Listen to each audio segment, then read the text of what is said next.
This presentation is about honoring family spaces, so online teacher technology. And I created the slides with Joaquín Argüello de Jesús, who is a PhD student at the University of New Mexico, where I am. And so there's a couple of sort of theoretical understandings that we drew on in order to do these slides, do this presentation. So the first one is that there's a lot of variability within and between and among communities as intersubjective knowing. That just means that people bring a lot of different knowledges and beliefs and expectations into the spaces that they are in, and that they interact with one another and construct that knowing constantly, and people move in and move out. But then within a school space, knowledge is presented as being objective. And so, and that's really important. So, for example, one time I was watching kids do online learning, and the teacher was sitting there saying, "What language do they speak in France?" And everybody says French. "And what language do they speak in Italy?" And everybody says Italian. And then she says, "What language do we speak in the United States?" And the kids started naming all these different languages. And the teacher's like, "No, no, no." And because she wanted them to say English. And it's true that English is a major language, it's a language of school, in most cases for a lot of people, and that it has certain protections in states and even at the federal level. But it's also true that those kids are speaking a lot of different languages. And while many of them may have not had the opportunity to travel extensively to France and Italy, that's not true of France or Italy, that everyone speaks French universally or everyone speaks Italian, that there's actually language variety in those places as well. But the kids just weren't in a position to know that. And so, but the teacher was trying to get them to put things in compartments. So France, French, Italy, Italian, etc. And that is most of what school likes to do. So the other thing that's very important to understand is that technology, when it gets used, is not used within a single compartment or box either. It is layered alongside other things, such as subject matter, the teachers, the children, the families, the communities. And so we see this in times of where schools got closed, school buildings got closed. And if you didn't have the internet, it didn't matter how nice your online learning curriculum is designed. And we also saw that internet was differentially distributed in communities. So it wasn't like everybody had the same sorts of access to all the same sorts of stuff.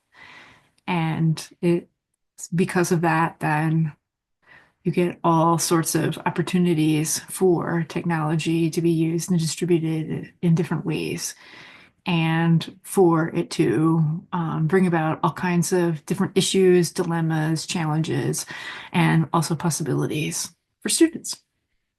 And while teacher acceptance of technology is usually in research, usually talked about as like, oh, teachers really like to use technology when they understand the importance of it and when they can tie it to subject matter and when they feel like it's benefiting students. It's also true with children and families and communities that they want to know that the technologies that they're using are safe and for their benefit, and that they're going to be able to use those well.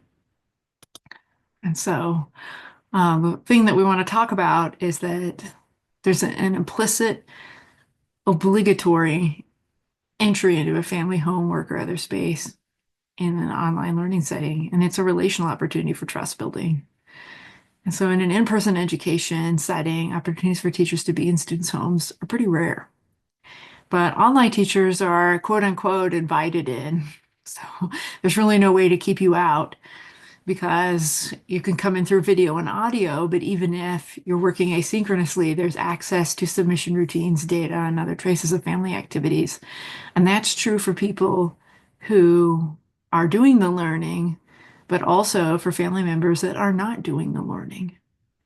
And so this is really important thing. And so then we have a few demonstrations here of how that is happening, and then also how those layers are occurring of you have the technology, the teacher, the subject matter, the family, the community, etc. And so I'm just going to present those and unpack them for you. So demonstration number one, an online teacher looks at the dashboard and sees student work was coming in by 4 p.m. every day, but starting last week, it's been submitted late and at 3 a.m. And so this could be a sign of all kinds of things. This could be a sign that something challenging is happening at home, that maybe the child is not wanting to work anymore. Maybe the child is disrupted in the routine. Maybe there's some medical something or other going on, like they're sick. It also could mean maybe the parent is feeling some pressure to assist in some way by getting that work done, maybe after they're doing their own work. It could also mean that the family's on vacation in Europe and they're just submitting at a different time zone. It could mean people are forgetting. It could mean all sorts of things. And so a teacher who is noticing that data might want to start asking questions. And instead of a question that's accusatory, like, have you been doing your kid's work and submitting at 3 a.m.? There are better ways to open that conversation about, I've noticed that the submission routine have changed. So, and I was just wondering if this is because that works better for you or if you need something. And so there's all kinds of data like this that is put into learning management systems all the time. And it can either be used to punish or, come up with stories about children and families that are problematic, or it can be used as an opportunity to try and find out more information and ask them questions and connect them to services. For demonstration number two, an online teacher calls an IEP, but a custodial grandmother says she can't attend because she doesn't have the internet and she wants to assign her rights for that decision making to an aunt. And while it may seem responsive to say, oh, sure, let me know the name of the aunt, it is also pretty tragic that access to technology is dictating who can and can't have rights in this situation. And especially since if we have a case where there's a custodial grandmother in the first place, that means something about the family circumstances. And so it was probably useful to ask questions about whether or not there are other ways to get that grandmother into the meeting. Potentially, there might be things like a good old-fashioned phone call, a telephone conference.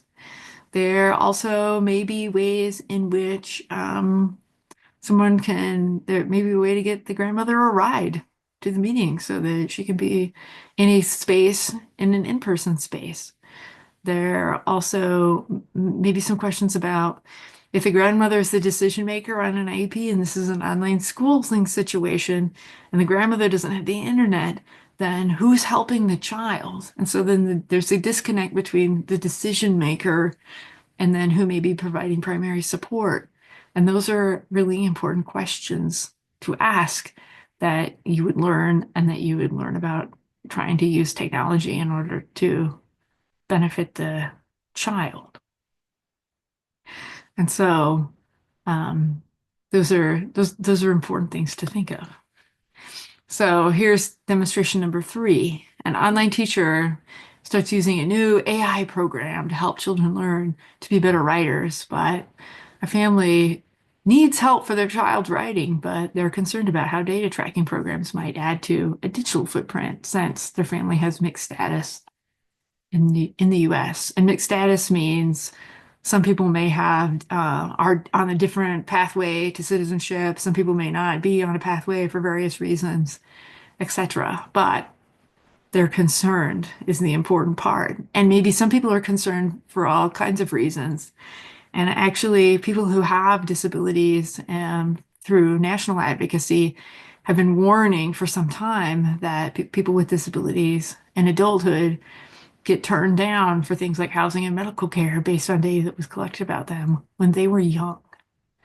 And can we say for certain that these gigantic data collection machines aren't going to lead to something that might turn down a student for opportunity. But we actually have no real way to know that. And so acknowledging these families' concerns and providing them different options for getting writing support if they don't want to put the writing into a machine that is going to enlarge their digital footprint are different things that you could do. But also there's these larger concerns about, remember, schools appreciate and enjoy, I think, the opportunity to take information and put it in formation as an assembly into a narrative about who a child is and what sorts of things they are entitled to and who they are. And oftentimes, even though we like to claim data can be quote unquote objective, there's also ways in which data can be constructed and used pretty much to do whatever the school thinks is best. And so it's that is why it's important to think of the opportunity to use data and be in students' lives in a different way, even though you're thinking, oh, we're not going in person, we're going into this online space. It actually, in some ways, is more intrusive.